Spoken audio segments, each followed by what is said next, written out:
Welcome to Parliament Through Time podcast. I hope you are all well and safe. This podcast is about the origins, development and current practices of the institution of Parliament in Europe and the Middle East. Each week we will deliver an overview of certain key topics to enhance our understanding of parliamentary life, what lessons we have learned from the past events, and how these lessons learned can be applied to today's practices. Last week, we dealt with the rise of parliamentary powers and crisis of expectations from parliaments in Europe in the 19th and 20th century.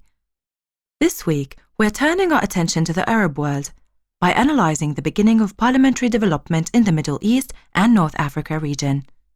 This episode covers the period from decolonization until the Arab Spring in 2011. We will dedicate a separate episode to cover the events leading to the Arab Spring and its consequences for the region. The podcast series is produced by the Westminster Foundation for Democracy in the framework of the European Union Support to Jordanian House of Representatives programme. Marko Vujacic, the Committees and Oversight expert in the programme, prepared the content of the podcast. I am Lama Sawi, your host for this podcast from the heart of Amman, Jordan.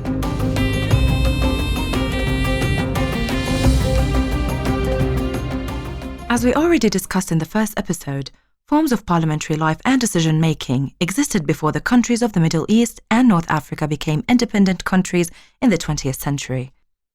Today, we will discuss in more detail the first decades of parliamentary development in the countries of the Middle East and North Africa, covering the period from independence until the Arab Spring. Let us go first to the most populous Arab nation, Egypt.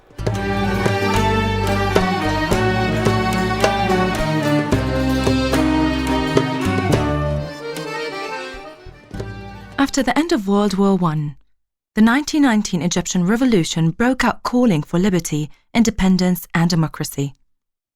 The 1923 Constitution of Egypt was in force until 1952. It created a constitutional monarchy with a parliamentary representative system based on separation and cooperation of powers, legislative, executive and judicial. The parliament under the 1923 Constitution was bicameral, made up of the House of Representatives and the Senate. From 1923 until 1952, Egypt witnessed a remarkable experience with rich political and democratic practices.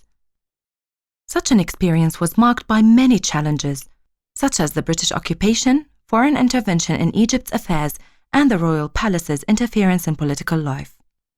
However, in essence, the 1923 Constitution could be called a golden age of Egyptian democratic development, with royal constitutional rule based on party pluralism and the principles closest to ones of a liberal democracy. In 1952, with the Free Officers' Revolution, the monarchy in Egypt was overthrown and a presidential republic was declared. Political parties were banned in the wake of the revolution. The revolution marked a clear shift from parliamentary to presidential powers. Subsequent presidents of the Egyptian Republic, from Najib, Nasser, Sadat, and Mubarak, enjoyed overwhelming powers and exercised almost complete domination over the Egyptian public and political life. The president could even pass legislation by decree and repeal it at will. No post-revolutionary Egyptian president has permitted development of a viable opposition. The parliament's role was to select the presidential candidate, who then ran unopposed in a confirmation referendum as only candidate.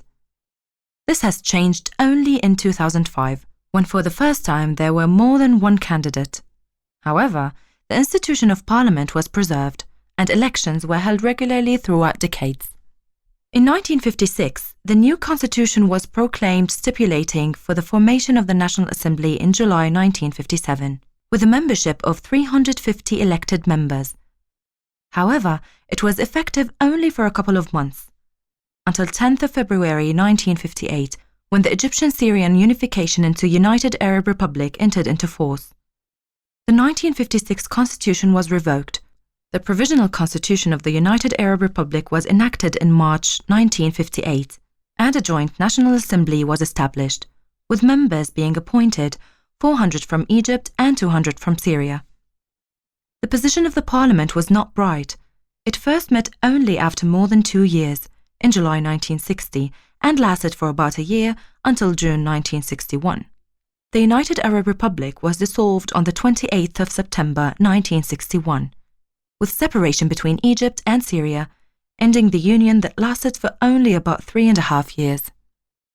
In March 1964, a new temporary constitution was declared, which re-established an elected 350-member National Assembly. Under the influence of socialist ideas and in reaction to the passage of July 1961 laws, at least half of the members needed to represent workers and farmers, and 10 members were appointed by the president. In 1971, a new constitution was enacted, updating the democratic representative system. The Egyptian parliament was again bicameral, made up of the People's Assembly of Egypt and the Shura Council. The People's Assembly was a lower house, made up of 454 deputies, 444 of whom were directly elected, while the remaining 10 were appointed by the president. The constitution reserved 50% of the assembly seats for workers and farmers, one to be elected in each 2 seats constituency. The term of the assembly was 5 years, but it could be dissolved by the president. In 1977, amendments to the People's Assembly electoral law were introduced, with the aim of allowing wider popular representation. In the same year, the law was adopted to allow the formation of political parties for the first time since 1952. In 1979, the first multi-party legislative elections were held. The Shura Council was the upper house and was created in 1980 through a constitutional amendment. The council was composed of 264 members, of which 174 were directly elected, and the president appointed 88. The mandate of the members was 6 years, and the membership was rotating, with 1/2 of the council renewed every 3 years. The Shura Council's legislative powers were limited. On most matters of legislation, the People's Assembly retained the last word in the event of a disagreement between the 2 houses. The upper chamber was abolished in 2013. Even though the powers of the parliament have increased since 1980 amendments to the constitution, the parliament lacked the powers to effectively balance the powers of the president. Mubarak's personal rule continued almost unchallenged until the Arab Spring in 2011.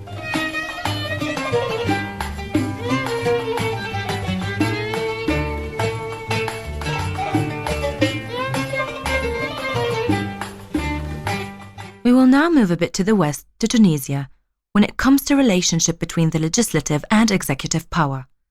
A similar political dynamic existed as in Egypt, namely, for nearly the entire period between Tunisia's independence in 1956 and the Jasmine Revolution in 2011, a popular uprising that unseated President Ben Ali. The Tunisian political system featured a powerful presidential regime backed by a single political party. The 1959 constitution granted the president sweeping executive and legislative powers. The Neo-Destour Party, from 1988, the Democratic Constitutional Rally, known by its French acronym RCD, led by Tunisia's first president Habib Bourguiba, remained the only legal political party until 1981. The predominance of the president in the political system was solidified in 1975, when the House of Representatives, a unicameral parliament, unanimously bestowed the presidency for life on the aging Habib Bourguiba. This was the end of the process of complete centralization of power under his progressive but increasingly personalized rule. Mohamed Mzali, who was appointed prime minister in 1980, made efforts to restore dissidents to the ruling party, and by 1981 had granted amnesty to many people who had been jailed for earlier disturbances. In addition, he persuaded Bourguiba to accept a multi-party system. The outcome of the elections in November 1981 was disappointing to those who sought political liberalization. The National Front, an alliance of the Destourian Socialist Party and the trade union movement, swept all 136 parliamentary seats, a result received with dismay by the opposition. Meanwhile, an Islamic opposition was developing around the Islamic tendency movement. National elections in 1986 were boycotted by the major opposition parties, and the National Front once again carried the vote. In November 1987, amid widespread unrest and growing Islamist support, Bourguiba was declared mentally unfit to rule and was removed from the office. He was succeeded by General Zain al-Abidine Ben Ali. President Ben Ali promised political liberalization and a transition to democracy. His early reforms attempted to restore a national consensus. One of these, the National Pact signed in 1989 drew together the ruling party, the legal opposition, the Islamists, and all the national organizations. Many political parties were legalized, but the 1989 national elections still failed to introduce a multi-party competition. The president gained 99% of the vote, and RCD won all 141 seats in the legislature. Local elections in 1990, boycotted by the opposition parties, were also swept by the ruling party. Following the end of Persian Gulf War, the government began to crack down on Islamist political activity. Although the government initially eased press controls and released political prisoners, the opposition soon became disillusioned with the new regime. Reforms have failed to produce any genuine form of power sharing or transfer of power away from the president or his party. Ben Ali won re-election in 1994, 1999, 2004, and 2009, each time by an overwhelming margin. The government, for its part, has claimed that democratization must be a gradual process that cannot be allowed to destabilize or inhibit the processes of economic liberalization and social consolidation. Similar as in the case of Mubarak, Ben Ali's rule continued without serious challenges until the Arab Spring in 2011.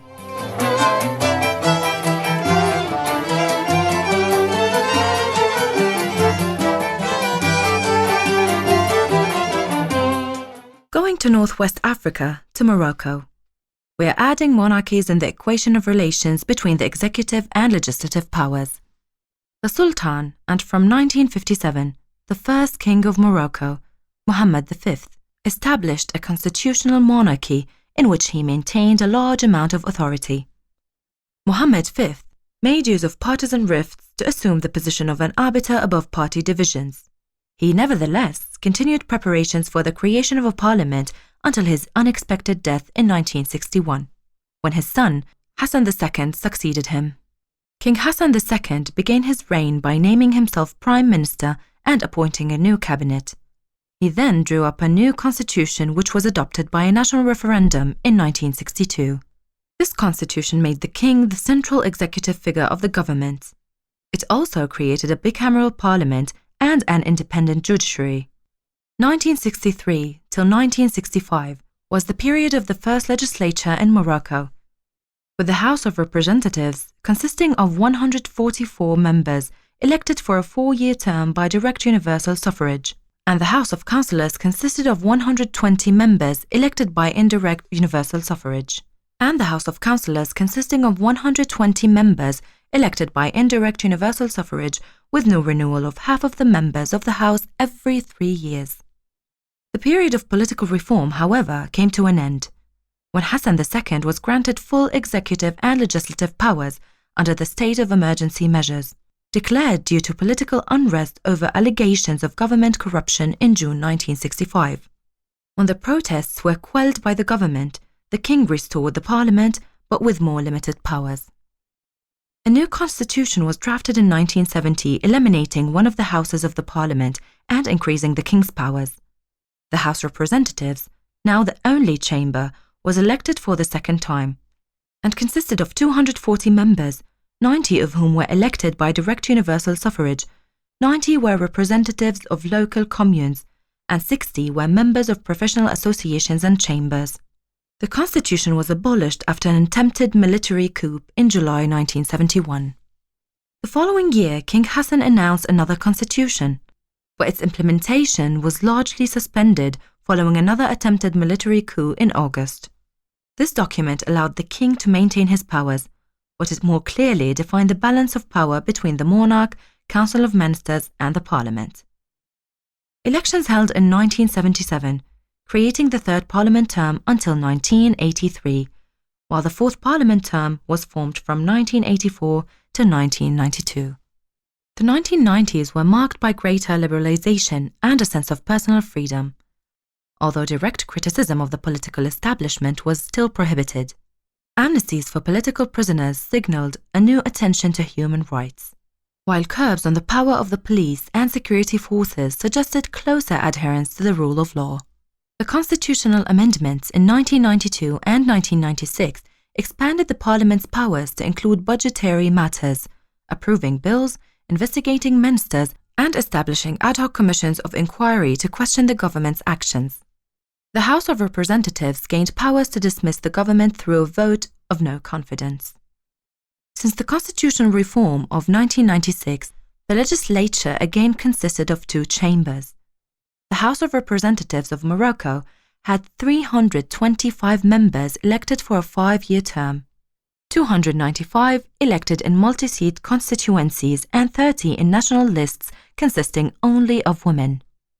The Assembly of Councillors has 270 members, elected for a 9-year term, elected by local councils, professional chambers and workers. The subsequent 3 legislatures, the 6th, the 7th and the 8th, were elected under the Constitution of 1996. King Hassan II died in 1999 and his son Mohammed VI took the throne, promising to end government corruption, releasing prisoners and address human rights violations. While the Arab Spring protests were not as violent and turbulent in Morocco, they did lead to the further adaptation of the political system marked in the 2011 constitution.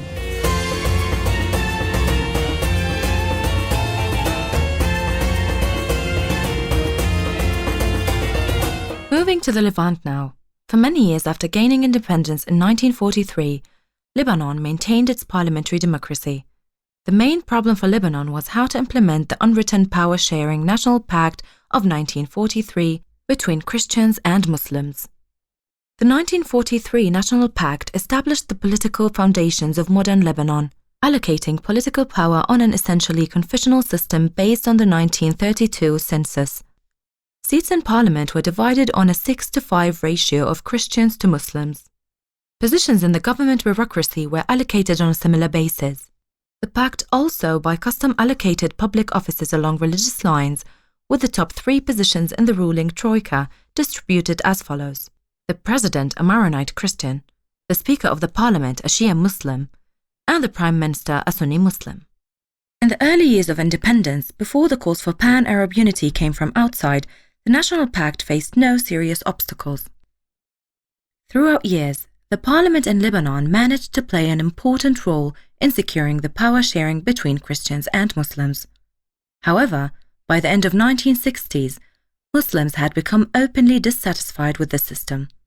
Aware of the higher birth rate among Muslims and higher immigration rate among Christians, Muslims at the time were already a majority, which was not reflected in parliamentary distribution.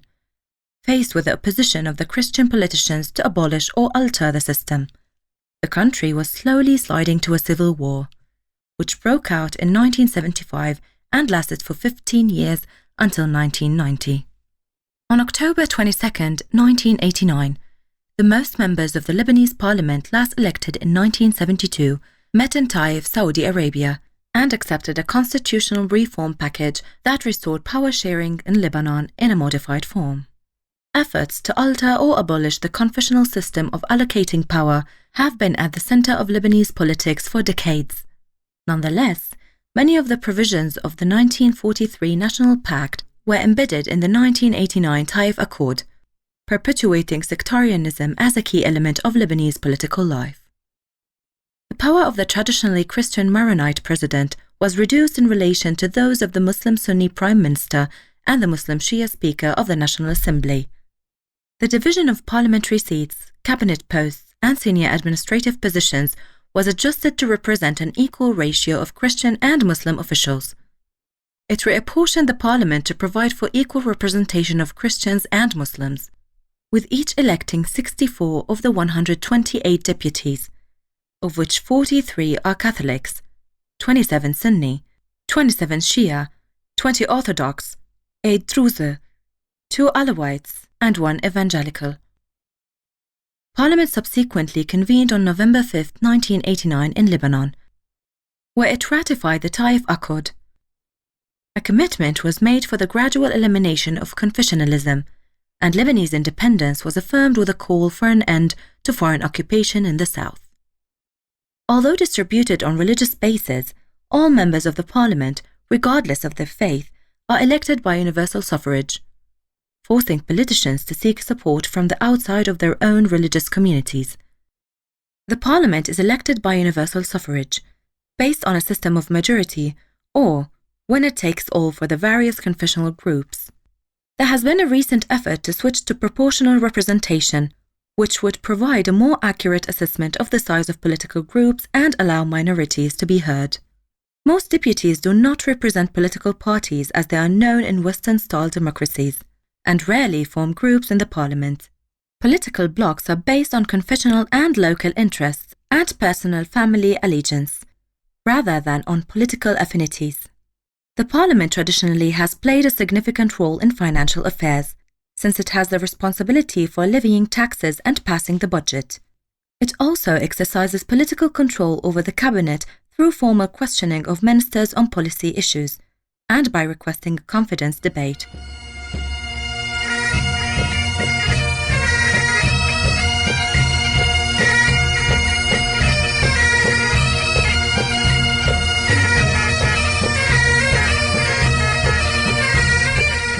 As a constitutional monarchy, Jordan has survived the tribulations of Middle Eastern politics.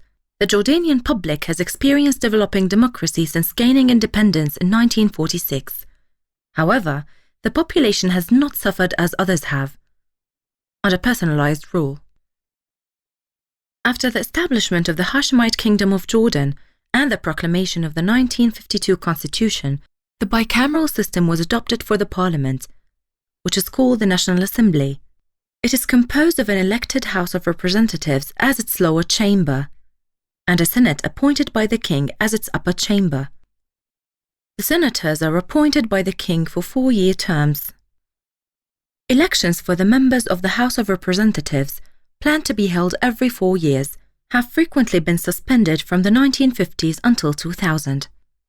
The National Assembly has a small but relevant minority representation through reserved seats for Christians and Circassians in the House of Representatives. Initially, the Constitution did not give the National Assembly the right to propose laws, and restricted this right to the government only. Oversight was granted to the National Assembly by the Constitution through questions and discussions, while the issue of the right of casting a vote of confidence in the government was excluded. The first House of Representatives was elected on October 20, 1947. Over the next 20 years, until the occupation of the West Bank in 1967, 9 Houses of Representatives were elected. The 9th Parliament, elected in 1965, was prorogued several times before being replaced in 1978 with the National Consultative Council, an appointed body with reduced power to debate government programs and activities. 3 such councils were formed subsequently, the first in 1978, and the third and last were terminated in 1984. The term of each council was 2 years. The 10th Parliament was reconvened in a special session called in January 1984. The issue of Palestine has heavily affected Jordanian politics since the establishment of Jordan until the present day. It was equally reflected in the composition of the House of Representatives. In the Jordanian Parliament, the West and East Banks initially received 30 seats each, having roughly equal populations. The last Jordanian elections in which West Bank residents would vote were those of April 1967. But their parliamentary representatives would continue in office until 1988. In July 1988, King Hussein dissolved Jordan's lower house of parliament and announced the severance of all legal and administrative ties with the West Bank, which included the removal of seats from the West Bank in the Jordanian House of Representatives. Effectively, the parliament was suspended for more than a year. In November 1989, Jordan held its first parliamentary elections in 22 years for the 11th House of Representatives. The King's action to reintroduce parliamentary elections was considered a significant move forward in enabling the Jordanian public to have greater freedoms and democracy. The Freedom House labeled this as the Arab world's most promising experiment in political liberalization and reform. The 1952 Constitution allowed for citizens of Jordan to form and join political parties. Such rights were suspended in 1967 when a state of emergency was declared with the martial law and suspension of parliament. This situation continued until it was repealed in 1989. The resumption of parliamentary elections was reinforced by new laws governing the media and publishing as well as fewer restrictions on freedom of expression. Following the legalization of political parties in 1992, 1993 saw the first multi-party elections held since 1956 for the 12th House of Representatives. The elections for the 13th House of Representatives were held regularly in 1997. In 1999, King Hussein died and the throne was passed on to his son, King Abdullah II. In his first years as king, the new monarch carved out a vigorous foreign policy. Strong political and economic bonds were formed with neighboring Arab states, especially Egypt and Syria. Government security services thwarted several violent attacks by Islamic militants, directed mostly at the security services themselves. In 2001, the king dissolved the House of Representatives to reformulate the electoral system. New MPs were elected only in 2003, when the elections for the 14th House of Representatives took place. The new parliament was made up mostly of independents. The Islamic Action Front polled highest among the organized parties. Domestically, Jordan's effort to reform its electoral process were hampered by the country's continuous identity politics. Primarily the tension between Jordanians of Palestinian origin, who to somewhat greater extent support opposition groups, and Jordanian descended from tribes, who tend to support the government.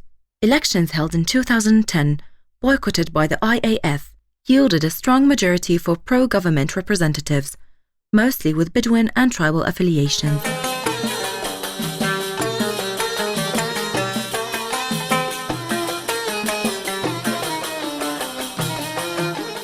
Moving to the Gulf, to Kuwait's parliament, by far the most developed parliament among the countries in the Gulf. Established in 1963 as part of the country's first post-independence constitution, it is the oldest and most powerful institution of its kind in the Gulf Arab countries, all of which are ruled by hereditary monarchs. The parliament is now situated in an astonishing postmodern building, designed by Danish architect Jon Otson in 1972, and completed in 1982 under the direction of his son Jan. The Kuwait National Assembly building features of the form exposed white concrete as a surface color, and texture most prominently displayed in the building. The project won the competition because of the logic and clarity of its planning, its strong influence from traditional Islamic architecture and its adaptability to changes. In his book on Otson, Richard Weston considers that, despite the design and post-completion problems it has faced, the Kuwait National Assembly building remains one of the few architecturally compelling achievements by a Western architect in the Middle East. It remains a striking achievement, inviting comparison with the similarly fraught adventures of Corbusier and Louis Khan in the Indian subcontinent. In the Gulf, Kuwait is the closest to having a constitutional monarchy. In her article, Kuwait's Parliament, an Experiment in Semi-Democracy, British political scientist Jane Kinnan-Mort explains that the constitution and the parliamentary powers impose some real constraints on the ruling emir, although most political power still lies with the ruler and his family. As a result, she argues that the experience of Kuwait's parliament, the perception of its achievements and failures, have a bearing on the ways in which the idea of having parliament and the notion of democracy itself are perceived in the other Gulf countries. Kuwait's parliament, the first to be introduced in the Gulf countries, remains the most powerful elected institution in the Gulf region. Kuwait had its first elected legislative council, the Majlis, in 1938 by a restricted electorate after a campaign by influential merchants. The modern-day parliament was introduced by the post-independence 1962 constitution, which was written by an elected assembly. Women only obtained the right to vote in 2005, more than doubling the electorate. It has been argued that establishing a national parliament elected by Kuwaitis helped to contain tendencies towards a pan-Arab nationalism in the 1960s. When post-colonial nation-state boundaries were being challenged and Egypt and Syria, and more briefly Iraq and Jordan, experimented with Arab unions. The rhetoric of Arab unity is particularly raising anxiety in Kuwait, given its long-standing border disputes with Iraq. Kuwait's relatively powerful parliament is often seen as reflecting its specific traditions, while the Al-Sabah rulers were historically regarded as first among equals, rather being glorified as rulers or seen as holding religious legitimacy.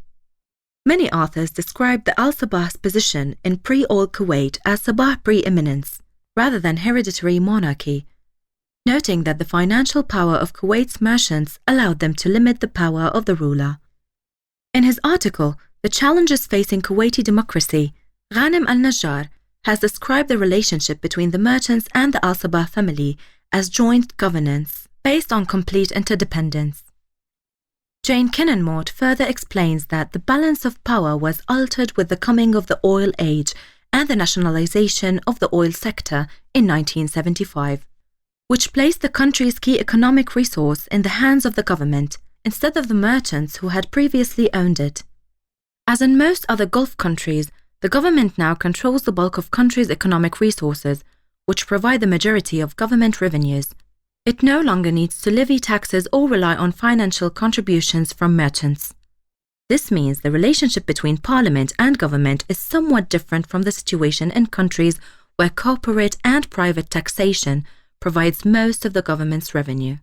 Yet, Kuwait's MPs do seek to scrutinize public spending, raising questions about the government's budget and the state's sovereign wealth fund, while also spending much of their time trying to obtain a greater share of rentier state benefits for their constituents.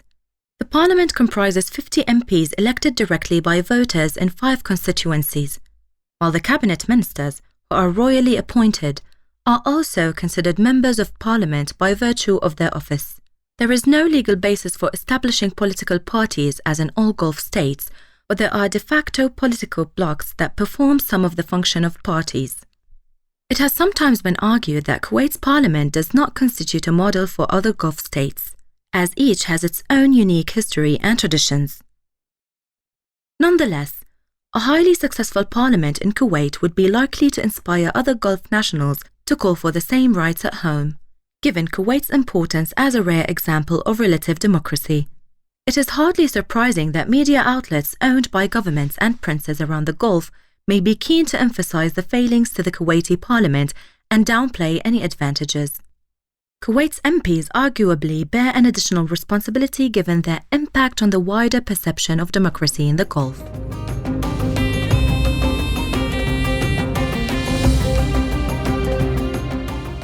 You've listened to the 3rd episode of the podcast Parliament Through Time, where we explored the beginning of the parliamentary development in the Middle East, North Africa, and the Gulf.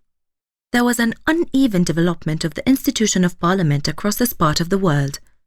Parliaments were mostly dominated by the strong executive, presidents and monarchs, which in most cases even exercised legislative powers, while parliaments were reduced to the performance of the oversight function. It was only over time that parliaments had been slowly but surely gaining legislative powers. Another conclusion is that the parliamentary development in the countries of the Middle East and North Africa was not a straight line. Parliaments were often dissolved, prorogued, and for a significant amount of time even abolished and replaced by consultative assemblies, or bodies of such nature. Yet, the dominant elites were always returning to re-establishment of parliaments, expanding their powers and the voters' base. In the next episode, we will be moving back to Europe and addressing the restoration of parliaments as central democratic political institutions in post-communist countries. Stay tuned and stay safe.